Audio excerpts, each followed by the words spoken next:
Okay, everybody. I'm going home today. Praise God, finally. I'm walking out of here.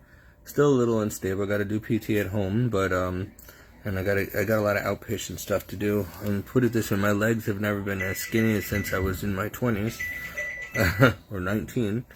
But yeah, I'm excited to get out of here. My hand is still a little paralyzed and whatever, and my feet are, the nerve damage or whatever. Hopefully it'll go away with time or whatever. And I'm still supposed to be healing from the back of the surgery, That was supposed to be 6 months of healing, and then I ended up here. So there's some, issues coming from the spinal cord from the surgery that wasn't a very good success. And on top of that, we got to deal with this. There was just a lot of things going on all at one time here. So we may or may not need to do outpatient apheresis, but where they'd have to put a permanent port under my skin or whatever, which I hope they don't have to do. Most people, after the 5th session, which I had yesterday, and then they took this out yesterday, the tubes, get better and never have to come back, it never happens again. So I'm hoping and praying that will be the same case for me. But we do have a lot of other underlying health issues here, and of course, my back is killing me now that it never did before. So, it's always something. But I have been laying on a bed for almost over a month. So, it's the thoracic and stuff, and the cervical. The whole back is pinching the cord. So, we're going to have, issues from that. The neurosurgeon said we're not out of the water yet as far as that's concerned, and there's 1 or 2 more surgeries possibly in the future. And I'm like, after what happened? Are you crazy? I don't want to see another surgery or hospital for a long time. But I'm just really hoping and praying. First of all, I hope there's going to be a rapture. I just wish Jesus would come now and take us all out of here. I'm done. But I have a feeling that's not going to happen anytime soon. And in the meantime, I may end up having to take my doctor up on going on permanent disability or something, because he said I qualified for that back when I was 25, and I did, but I've been fighting. I'm 44. I've been trying to just have a normal life, but I don't know if that's possible anymore. I'm just killing myself for nothing at this point. So many doctors and appointments and all that stuff, So we'll see. But I thank you all for your prayers, and please keep praying, because, I still got to heal from this surgery, and that's still bothering me really bad back here, and causing twitching and spasms in my face, and other issues, spasticity, and, but anyway. Yeah. And I've been walking with the walker and stuff, and so now all of a sudden my back is not used to it, so. And I also was using the wheelchair for a couple of days, strengthening my legs and stuff, so probably shouldn't have been putting that kind of pressure on my surgery site, but I had to show the doctors that I can get out of here without having to go to PT, so I had to do some serious leg work and exercises over the week to, and so they were happy. Otherwise I would have had to go to another place for like a week or so, and I'm done with these. I just want to go home. So, as you can imagine, I'm very upset with Donna, because she caused a lot of trouble for me here with her mouth and her lies and her unnecessary, talk. She starts all those fights and stuff and arguments and narcissistic garbage, as you all know, at home, and then she goes and when she thinks that she's going to be ending up in a home or getting in trouble, she throws me under the bus and tells him all kinds of stuff that's really outlandish and, exaggerated. And she's done this countless times to me over the past almost 10 years now. And, you can get jammed up when people lie like that. And so she got me basically on a psych watch here the whole time I was here. And I've had to battle. And finally today we got to the bottom of what was going on, because the hospital was confused. They thought that a resident doctor had reported, or a nurse had reported seeing me being violent, which has never happened, because I couldn't even do anything I couldn't get out of bed or anything, so I don't know how I'm violent towards people. And then they said that I was violent towards a roommate or another patient, and I'm like, what? What are you talking about? It never happened. And then, as it turns out, I should not have done this, but I gave Donna's number when the psychiatry team asked for a number to somebody who knows me well, so I can, clear my name here, and make sure that they know that everything's cool. And Donna, in her mental capacity, her dementia, either she thought that she was getting in trouble or going into, a facility or Adler's or something. I don't know what went through her mind. But she decided to throw me under the bus and make up some stuff, telling them that I'm violent towards her and stuff at home. And so that was told to me today. And because of an outside source, Donna, saying that I'm violent towards her and or whatever, I was on suicide watch and violent behavior watch and all this stuff for no reason. They tried to put me on antipsychotics and all this stuff, and I came in here for a debilitating disease. Had nothing to do with mental issues or anything. I had no record of it. But because one person's stupid testimony, and now I have to get a lawyer to get my record clear, and I have to show them proof that she's cuckoo, and I have proof. Unless she's thrown things away when I wasn't there. I can only imagine. I know she goes through my stuff, and I know that she's had a month to probably go through all my books, CDs, drawers, files, whatever. So she probably took stuff, and who knows? I can't trust her. I've never been able to trust her because she gets paranoid and delusional, and she comes up with all this stuff that doesn't happen. She hears voices. I mean, she should be institutionalized or at least put in a home, but, she's not there yet, and I'm trying to give her quality of life, and, I promised her I would keep her in-home care, but when she keeps throwing me under the bus and lying about me to save her own daughter and to save herself, it really is not appropriate. She's been doing this crap to me since she met me. She can be so sweet, but then she can turn like Dr. Jekyll on a dime, and that the doctors assured me at Adler's that this is all part of the disease that she's got, and, this is what happens with dementia patients, and so I got to deal with the paranoia and delusions and the lies and the crazy stuff. If you tell her not to eat too many Twinkies, like a whole box in one day, you're being abusive to her, If you tell her in the grocery store not to spend $200 on junk food, we got to eat healthy stuff because it hurts, the sugar's not good for your dementia and your diabetes, she'll start a scene in the store and make it seem like I'm attacking or bothering her, So she knows how to get her own way and make me look like the bad guy all the time. And then she goes and tells the doctors when they get bad blood work, Steve bought it for me, and that's all Steve gives me, and Steve doesn't cook good food, and that's a lie. That is a lie, because I'm on a serious diet for myself, and I cook for me, her, and the dog, and it is like a paleo, healthy diet. She don't want to eat it, or she'll eat a whole cake, and then a box of cupcakes in one day, and then she's not hungry when it's time to eat a healthy meal, She'll start out her day with junk food and cupcakes and then maybe some waffles with a lot of syrup, and then she'll be snacking on junk all day, and then maybe she'll have a TV dinner, high sodium, which is not healthy, or peanut butter and junk, and then when I make, dinner or give her a salad or whatever, I can't swallow the salad and this and that. Okay, so, she don't want pureed stuff.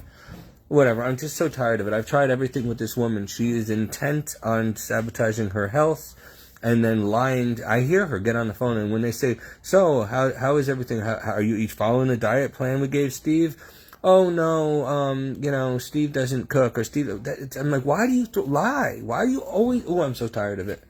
I really wish I can just go home to my own home. I'm going to have to talk to social workers and stuff behind her back without her finding out.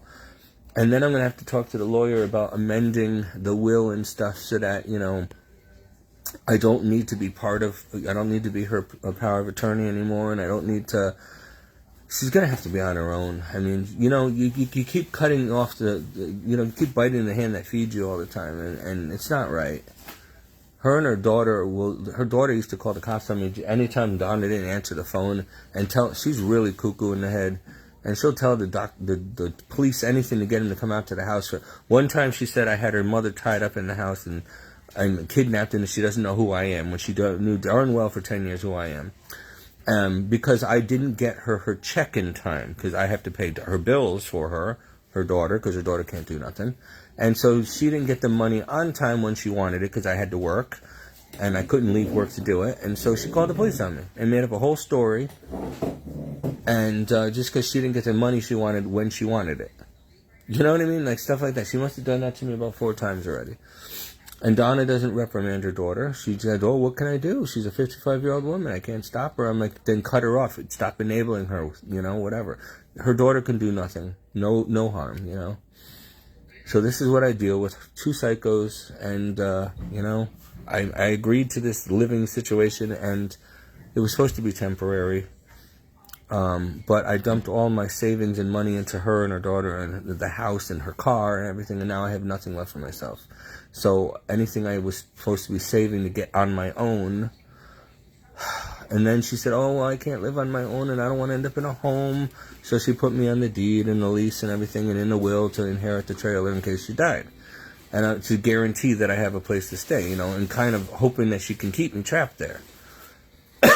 But then I realized afterwards, I'm like, oh no. Now I'm responsible legally, if anything happens, for the home and the rent and the taxes and the lease and the repairs, and the power of attorney stuff and the bank accounts. And I'm like, oh my gosh, this is not... I should have said no. I didn't realize that by doing this to help them, that it makes me responsible for everything. And she's dependent on me for that stuff. So, I need a miracle here. I need a miracle healing first, because I'm still not near... I'm like 50% still here, like when it comes to the surgery and whatever. I just really... That's why I posted about that house that I wanted, and that's why I asked a long time ago if people might be able to somehow raise money or whatever over the years for me to do some kind of GoFundMe thing or something to help me out, because I'm really in sad shape here. So I can get my own place, because I've tried and worked as much as I could, but I can only work so many hours being disabled, and the health issues obviously are getting worse, and so I'm doing the best I can. I'm all alone here, but I gotta somehow keep things from her. And if I do try to get my own place or talk to a realtor or something, I can't let her know, because she gets spiteful as all hell, and she'll go and cause trouble for me just to keep me trapped, So I gotta, and then she's gonna feel betrayed, and she's gonna say, "Oh, you left me," and I'm gonna say, "Listen, you got over $100,000 in the bank. You can go on Title 19. And you can pay for someone to do what I do, because you don't pay me. You can pay for someone. You can go into a home. You can get a smaller, whatever you got to do for yourself. It's not my responsibility. I'm not married to you. I got to take care of myself first. If I can't, the doctor told me today, the neurosurgeon, she's not the neurosurgeon, the neurologist. She said, Steve, she goes, I know you take care of a lot of patients. She's like, and I know that they're important to you, but you can't help anybody if you're sick. And you got to take care of yourself first. Otherwise they're just going to keep taking and bleed you dry. You got to put your foot down and say, no, I need to do myself first here. Otherwise, the sick leading the sick. I don't know what I'm going to do about her. But, she's kind of like a mother to me, and I feel, responsible. I'm just too much of a sap, But right now, I, have to stay there because I'm recovering. I'm sick. I don't have money or time to be worrying about anything else. And if you go on disability, you're limited on where you can live and what you can do. So if I already have a home or something, that's different, then they can help you that way. But if I get disability first, then I'm limited on what I'm going to be able to get. And so that's why I like that house. I've had my eye on it for years. It's only 871 square feet. It's a tiny little farmhouse built in 1855. It's everything I want. A well, septic tank so I can save money that way, which can be costly if something goes on, but they said they have a new well pump and a new septic tank thing or whatever. It's got everything I need there, provided I get better and I can go up and down stairs and everything, because there's a tall staircase. I love historic homes. It's been totally modernized inside. It's perfect for me and my dog. 2 bedrooms, so one could be an office, so I can work from home. The other, there's 1.5 baths. Master bedroom's just big enough for me, and it has a little half bath. And what do I need? It's got a garage for the car. And it's got a little workshop in the back that it's like I don't know, like you can make it into an office or a workshop, or I can make it into a chapel for my ministry. And then there's like a little carport that I can put like I could put whatever I need, like a lawnmower. I'd have to do a riding lawnmower. It's only on 1.4 acres, so it's or 1.04 acres. So it's got mostly driveways everywhere, 2 driveways, and so there's not much to cut and maintain, And it's right between both the churches, so it's equal distance between both churches, and it's still close to Dawn. It's close to work. It's close to everything, So it's in a good area. It's on a main road, but I like it. It's got Farm River right behind it in the woods, and I just fell in love with the place. I've been seeing it, and then people keep buying it and then updating and flipping it, and either there's something very wrong with it, or they just keep, because they got it really cheap a couple times, and then they keep fixing it, and they repainted it, and so I'm really just hoping and praying that God will give me this house somehow. I would need to win the lottery or inherit something. I don't know.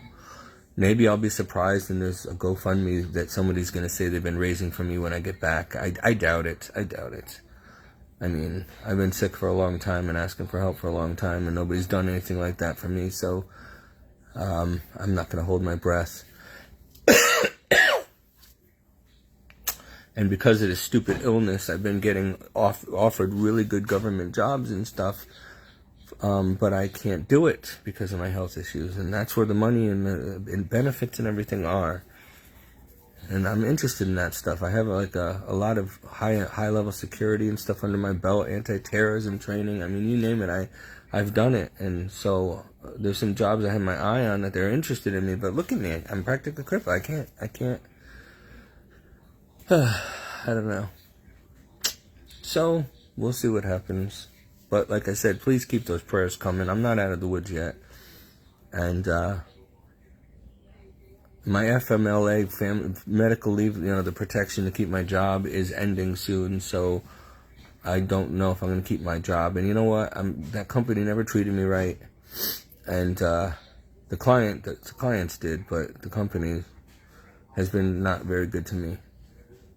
So, and it's very underpaid. It's minimum wage, and it's a long drive. I'm wasting half my paycheck in gas and repairs on the car. So I think it's time to rethink things. And as much as I feel bad for my clients, they'll do without me. They can get another person to take care of them.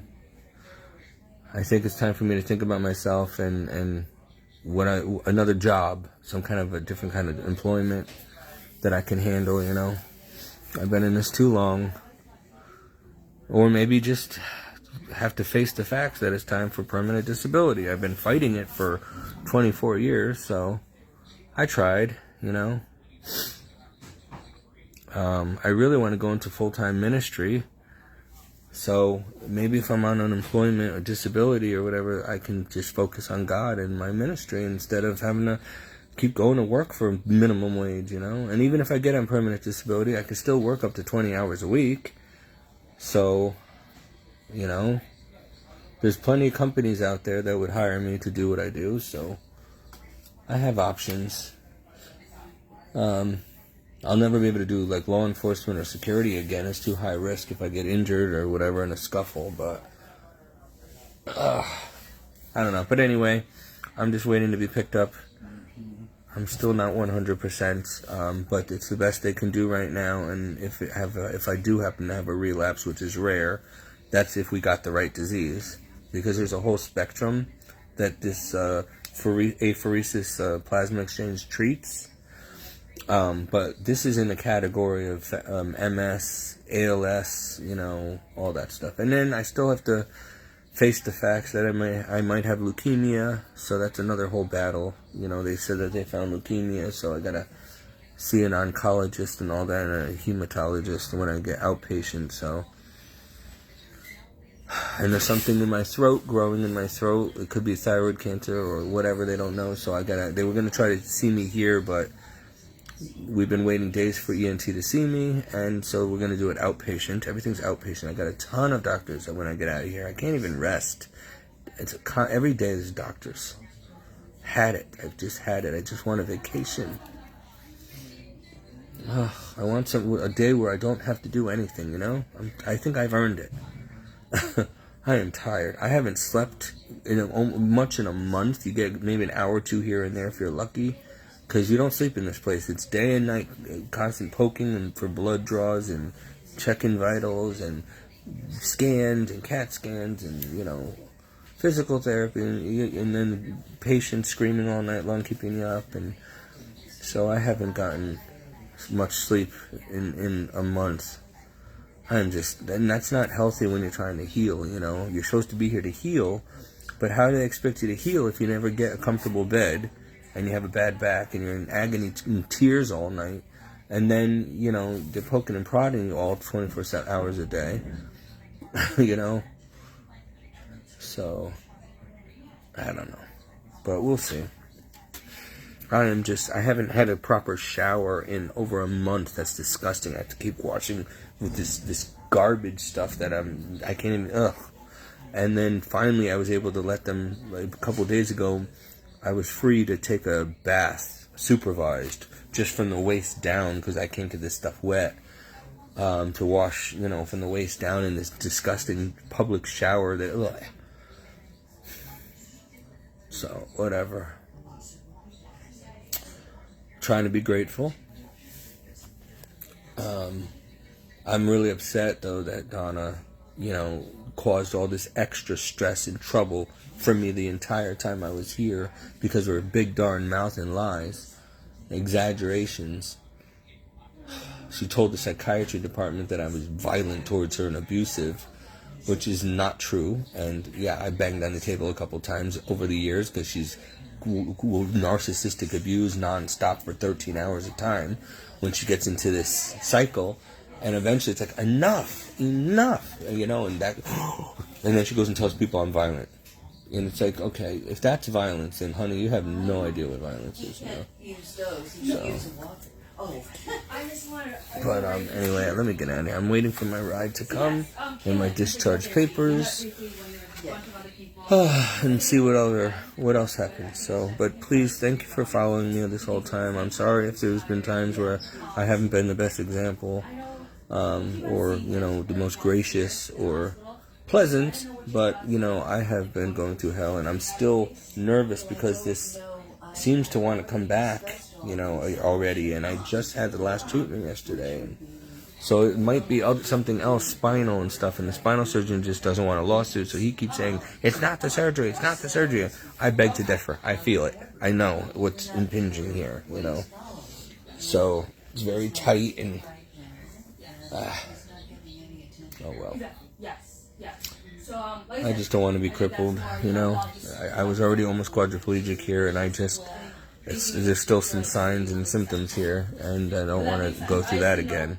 Because I was this close to death, and the terrible suffering I've had to go through here, terrible suffering. I wouldn't wish it on the devil, honestly.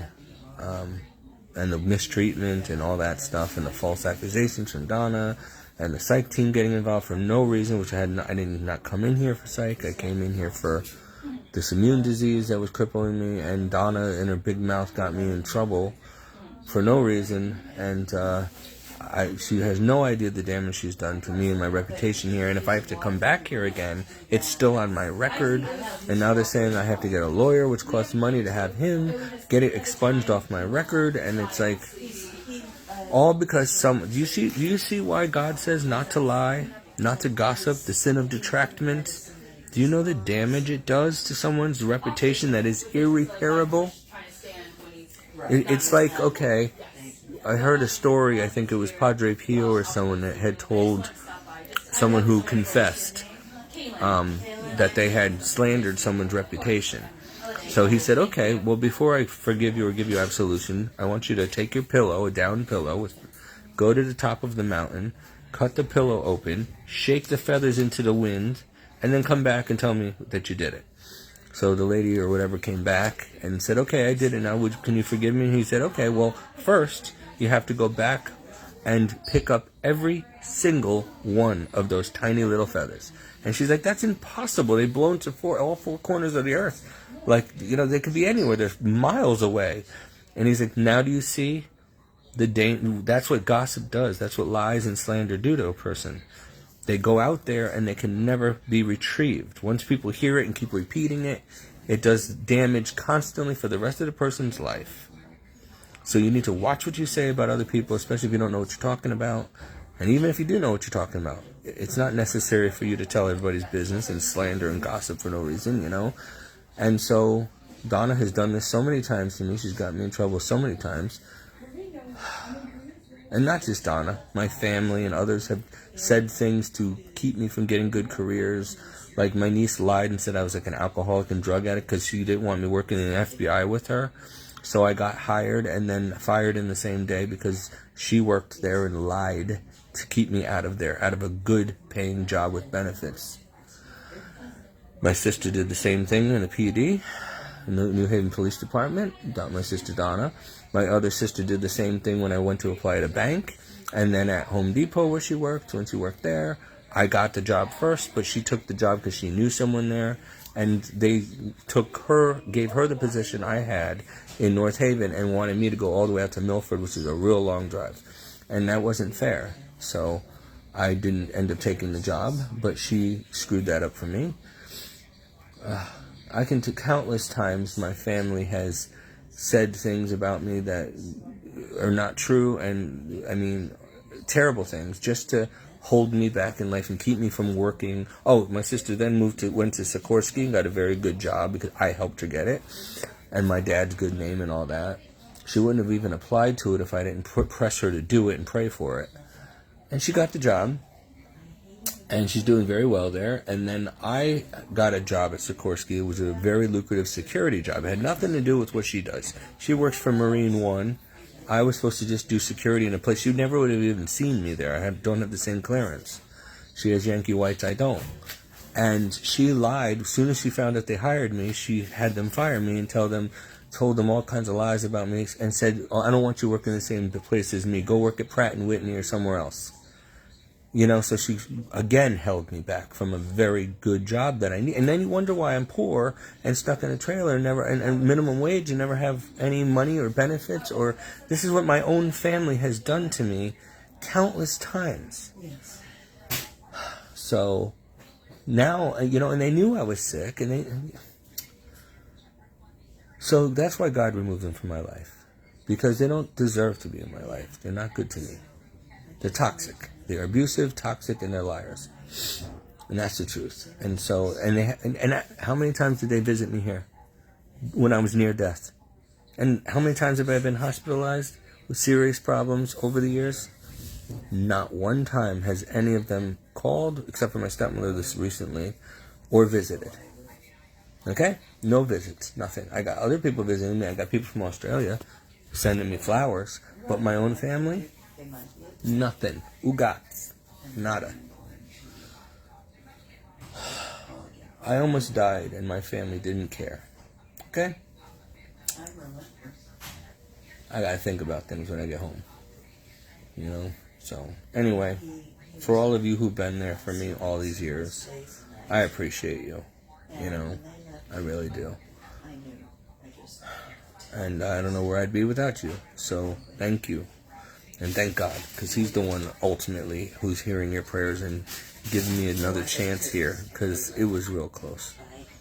So, we're still not out of the woods yet. I'm not completely healed by any means, but I'm not dead, and I'm not quadriplegic, so praise the Lord. That was a close one. It happened so fast I didn't see it coming. You know, leave it to me to have a 1 in 78,000 disease that only 100,000 out of 7.8 billion get per year around the world. If I had that kind of luck with the lottery, I could be a multimillionaire and open up orphanages and monasteries and all kinds of stuff, which is what I wanted to do. But oh no, I'm lucky in other things. Whatever. I've offered up my sufferings, and I will continue to do so, but I offered up a lot of suffering while I was here and prayed for a lot of people. Still numb in the face. It's still not completely, you know, once it still go like this. Still droopy and numb, and hopefully I'll be able to My heart's still messed up and everything from it. They said it may recover completely or it might not, but hopefully it won't progress anymore. A lot of nerve damage. They waited too long. They were screwing around, waited too long to do anything about it, and then by the time they caught it, I was almost on a ventilator and feeding tubes. So, but again, praise the Lord. I did not give up on my prayers, even though with one hand I was reading that Bible like this, and praying Psalm 91 over myself, and praying my Pieta prayer book prayers, and doing my Divine Mercy Chaplet and the Rosary, and so praying for other people, offering up my sufferings for my family, some for the purification of my own soul, but for the conversion and salvation of my family, that they might be saved. And that's it, You don't want to waste suffering no matter how horrible it is, because it's got meritorious value for the next life. You don't want to waste it. So I tried not to. This was a very scary, very humbling, humiliating situation that I've gone through. I would not wish it on my worst enemy or the devil himself. It was that bad, and it could have been worse. It could always be worse. So we count our blessings, and I thank you all for your love and support and prayers, and I need you to keep doing it. Don't just forget me, because I'm still, even though I'm going home, I still have a long road to recovery ahead of me. But I'm able to stand up again. I have to use a walker and stuff. I got to be careful, but my legs have wasted away the past month being in bed, so they're like sticks. And so they atrophied, and all my muscles atrophied, so my waist is weak, and my balance is off, and my legs are weak. But I was working really hard doing exercises and stuff in bed, and walking and, using my legs to walk in a wheelchair to pull myself around to strengthen, so that they would send me home instead of to Gaylord or whatever. So instead of going to rehab, a short-term rehab for a week or two. No more hospitals, please. I need a break. I gotta get home. I want to get out into the fresh air. And there's things that are going to be happening in this world, soon. So I can't be stuck in this hospital. I wish my eye would stop twitching. I'm just, I'll look so much better if I can just get a nice fresh shower. I can't shower for another day because this has been in only for, they took it out yesterday. They say 3 days. So I just want to shower.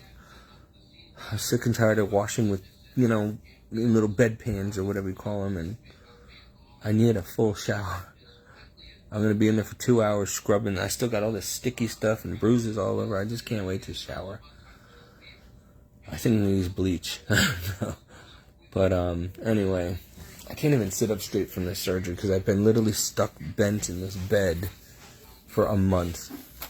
So that's not good on my spinal cord. It was the surgery because I'm supposed to be straight, and I was stuck in bed all the time. And they said after the spinal surgery to not lay down for too long, to not be too much bed rest, to move around so that you don't, mess up the surgery site and stuff. But I got hospitalized, and I was stuck in a bed with alarms on it and stuff for a long time. Because I'm a fall risk, and all that nonsense. Anyway. So that's it. That's the update. I'm waiting for my friend to get here anytime. They still haven't given me the discharge papers yet. I don't know what's taking so long. I've been ready to go. Discharged since 8 o'clock. It is now almost 1 o'clock. So I just want to get home. I'm not looking forward to being home with Donna right now. Honestly, this month has been... I didn't get to enjoy it at all, but it was nice I needed a break from her. But I already talked to her on the phone. I could already tell she's going to be a thorn in my side when I get home. The house is a disaster. She already warned me. So it's a filthy, stinky, nasty place, probably. I left it in very good, clean condition, but she's just a slob, and she knows it, and she don't care. She has no respect for how much I have to clean and everything, and that I got to live there too. She just makes a lot of work for me. But I am looking forward to seeing my dog. He's not looking good. He's not been eating much. He seems all gaunt and stuff in the face. He misses me. He probably thinks that I'm not coming home that I abandoned him. You know, I was crying when I left. You know, I was petting him. I'm like, I'm sorry, I gotta go, because I didn't know if I was gonna survive. I almost didn't. So I was saying my goodbyes to him, and then he saw them come in and put me on a stretcher and all that, and they take me away, and I never come back. You know, and it's been over a month and a week. You know, so he probably thinks I'm not coming back anymore. So I can't wait to see his face when he sees me come back. I'm gonna get lots of nips in the face and licks and peed on, whatever. He's going to be jumping all over. Unless he's going to be mad at me, I don't know. He can go either way with him, my little maverick. But I think he's going to be excited. But my balance is off, so I don't want him knocking me over or something. But anyway, it's been an adventure. And that's it. So I will, you'll hear from me, hopefully, God willing. We never know what 5 minutes from now brings in life. If I've learned anything about life, you're not promised tomorrow, folks. I mean, I feel like a cat. I've got to be in my 9th life already. Literally. How many times I must died already. This one was the worst. I mean, this was worse than the plane crashing. I walked away from that. This was worse than the Mack truck hitting me in the car. I walked away from that. This one was darn close and miserable. So, the older you get, too, I'm 44, and, the harder things are for you, to bounce back from. So, all right, well, keep me in your prayers. And like I said, you guys witnessed a miracle here, There's still other health issues that I got to deal with that are some possibly lethal and stuff. But regardless, look what God did. He answered our prayers. He did the impossible. He saved me from being quadriplegic. I'm going home. I'm walking out of here. I came in without the ability to walk, and I'm walking out of here. So, that's God. Now do you see why I'm the way I am? You think I'm cuckoo for believing in Jesus? No, I'm not. I know what he can do. He's done it before. He did it again. Praise him. And I owe him my life, Yes, the doctors did their part, of course, yes. But you don't understand, and I can't say it all right now here, but the strings that God pulled, the people that he used to make sure that I got the right treatment that Husky didn't want to pay for, that the doctors were just going to let me die. There was all kinds of drama. I had to fight with social workers and patient advocates and psychiatry teams. Donna caused trouble for me. I mean, it was one thing. The devil was really, if he can't take you out, he'll try to wear you out. And he just was relentless. And there's other things he did too, by sending temptations with nurses. And my gosh. And then the dreams and just, oh my gosh, and the pain and the doubts. He kept, I gotta go, guys, but hold on. I'm gonna finish this video.